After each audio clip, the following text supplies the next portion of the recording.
చంద్రబాబు నాయుడు గారికి మీ అందరికీ నమస్కారం। ఈరోజు ఈ జనం చూస్తుంటే ఇదే మన గెలుపు అనిపిస్తుంది।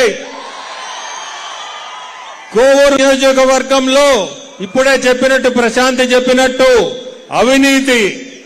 అవినీతి తప్పక వేరేది మనం వినలేదు। ఇక్కడ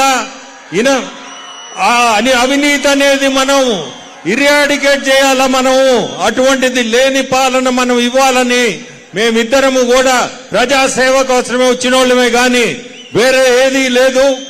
మేము ప్రత్యక్ష రాజకీయాలకు రావడం కూడా కారణం సేవ చేస్తామని మీ అందరికి ఒకటే మాటిస్తున్నాను।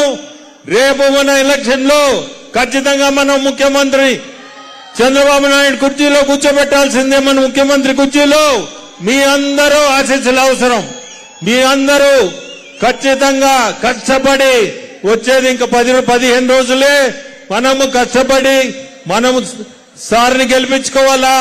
అభివృద్ధి మనకి అవసరం। ఈ మధ్య కాలంలో అభివృద్ధి అనేది మనం చూడలేదు, మీరు చూడలేదు। యువతకి ఉద్యోగాలు కల్పించాలంటే అభివృద్ధి, మనకి పరిశ్రమలు అవసరం। అటువంటివి కూడా మనకి ఈ మధ్య కాలంలో ఎక్కడ వినలేదు, వినబోం కూడా।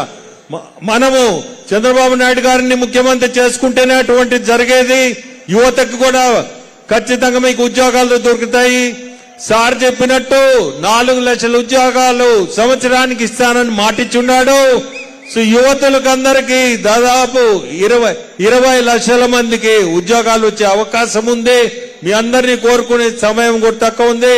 మీ అందరినీ కోరుకునేది ప్రశాంత్ని సైకిల్ గుర్తుకేసి మీ ఎమ్మెల్యేగా గెలిపించండి, అట్టే నన్ను ఎంపీగా సైకిల్ గుర్తుకేసి గెలిపించాలని కోరుకుంటున్నాను। అందరికీ సెలవు తీసుకున్నాను।